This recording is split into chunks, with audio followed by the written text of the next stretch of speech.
Olá meu amigo, minha amiga, tudo bem? Sejam muito bem-vindos a mais um vídeo aí que a gente trata de operações lógicas. Hoje a gente vai falar sobre a operação NAND. O que é a operação NAND? Esse N é uma negação, então é a negação da AND. Então a AND é uma operação E, né? Se essa entrada e essa entrada forem verdadeiras, então a saída vai ser verdadeira. Então é uma lógica E com a saída negada, com a saída barrada.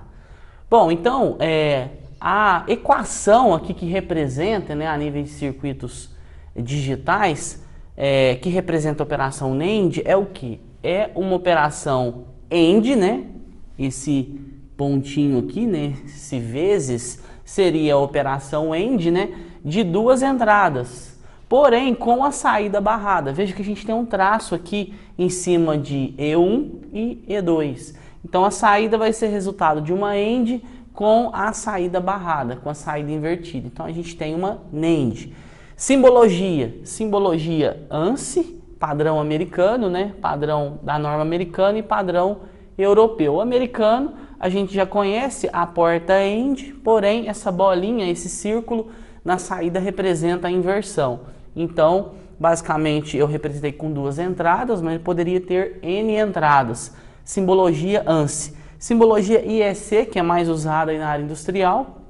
A gente tem aqui também duas entradas, poderia ter mais entradas. A gente tem a representação do E comercial com uma barra na saída. Lembrando que a gente pode ter essa barra ou a gente pode ter uma bolinha aqui também, igual a representação ANSI aqui, junto com o bloco. Então essa representação em bloco no padrão IEC de uma NAND. Coloquei algumas equivalências, aqui estão apenas algumas, existem outras equivalências, arranjos aí maiores para construir NANDs e também utilizando NANDs para construir outras portas. Eu coloquei aqui, né, então a representação mais básica, que é uma AND, como eu tinha comentado, com uma inversora na saída. Outra representação interessante também, que faz a gente refletir e também construir outras formas de fazer essa operação, é utilizando uma OR, veja, eu tenho uma OR com as duas entradas barradas. Então, se eu lembrar que a OR, se eu tiver 1 em uma das entradas, eu tenho 1 na saída, se eu jogar 0 em uma das entradas, na verdade eu vou ter 1 em uma das entradas da OR. Consequentemente, eu terei 1 na saída. Então, 0 em qualquer uma das entradas vai me propiciar 1 na saída. Então, isso aqui é uma representação aí que até ajuda a gente a construir outras formas de representar. Outra forma, aqui na verdade eu coloquei, né, com o objetivo de mostrar que a NAND ela também pode ser utilizada para construir outras portas. Uma forma típica é a gente curto-circuitar as duas entradas da NAND. Se eu curto-circuitar as duas entradas da NAND, eu fico com uma inversora. Se eu tiver 0, eu tenho 0 e 0, 0 e 0 é 1 na saída da NAND. Se eu tiver 1, eu terei 1 e 1, 1 e 1 é 0, então eu transformo numa porta inversora. Levando isso para código, né, pegando como referência esse circuito aqui, eu não tinha comentado, eu coloquei a equação, da mesma forma que eu coloquei essa equação aqui então, ela é equivalente a essa equação. Veja que aqui a gente tem a entrada E1 e a entrada E2, porém essas entradas estão barradas e a gente está fazendo uma operação OR e não uma operação AND. Então essa equação é similar a essa equação representativa, né? Equação lógica. Ok? Levando isso para programação, né, eu coloquei dois exemplos aqui. O primeiro exemplo, ó, aqui, lembrando que eu estou considerando linguagem C, eu usei um if, né, um teste condicional. Se a entrada E1 for 1 e a entrada E2 for 1, se as duas entradas forem 1, a saída vai ser 0. Se não, isto é, qualquer outra condição diferente disso, eu vou entrar nesse else. Então a saída vai ser 1. Já pegando o gancho, se a gente olhar a tabela verdade, aqui ó, veja que eu tenho 0 em uma das entradas, a saída tem 1. A AND, se eu tivesse 0 em uma das entradas, a saída seria 0. Aqui, se eu tiver 0, a saída é 1. Só quando eu tenho 1 e 1 que eu vou ter 0. Então, se eu tiver 1 e 1, a saída vai ser 0. Para todas as outras condições, a saída vai ser 1. Então, essa é uma forma de fazer. E a outra forma de fazer que eu coloquei aqui, ó, seria considerando essa condição aqui que eu comentei anteriormente, ó, com as entradas barradas e fazendo uma OR, uma operação OR, né? Veja, se a entrada E1 é igual a 0 ou a entrada E2 é igual a 0, se uma ou outra vale 0, então na saída eu vou ter 1. Se não, para todas as outras condições, né, faltou um Ezinho aqui, para todas as outras condições, a saída vai ser 0. Então, essas duas formas de fazer aí, né, mais simplificadas.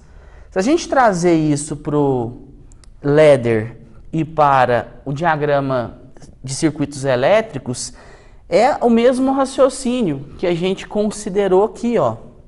É basicamente o mesmo raciocínio. Vamos observar que aqui no circuito elétrico, ó, fase, neutro, uma lâmpada e 2 contatos.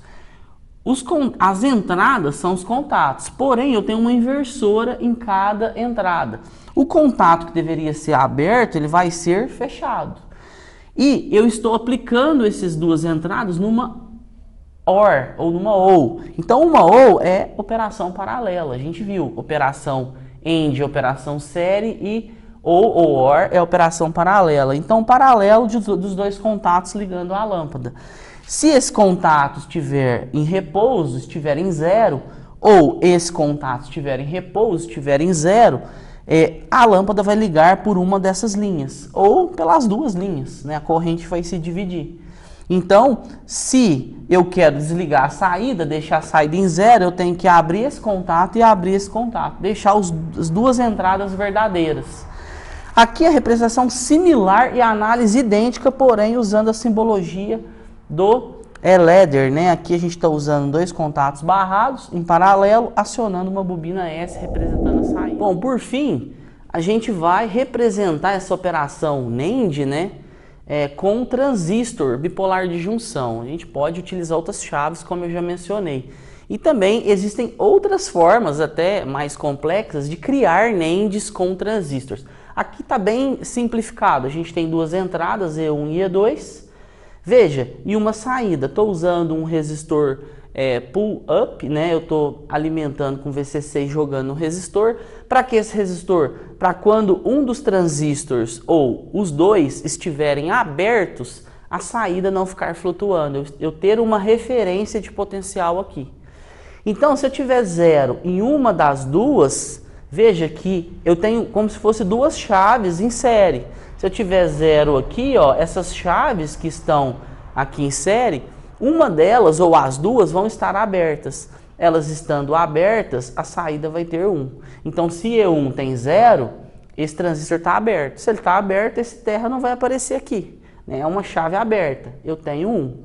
Se E2 está em nível lógico 0, essa chave está aberta. Eu também tenho esse ramo aqui, ó, aberto. Consequentemente, a saída vai estar em nível lógico 1. Para eu ter nível lógico 0 na saída, eu tenho que ter 1 e 1.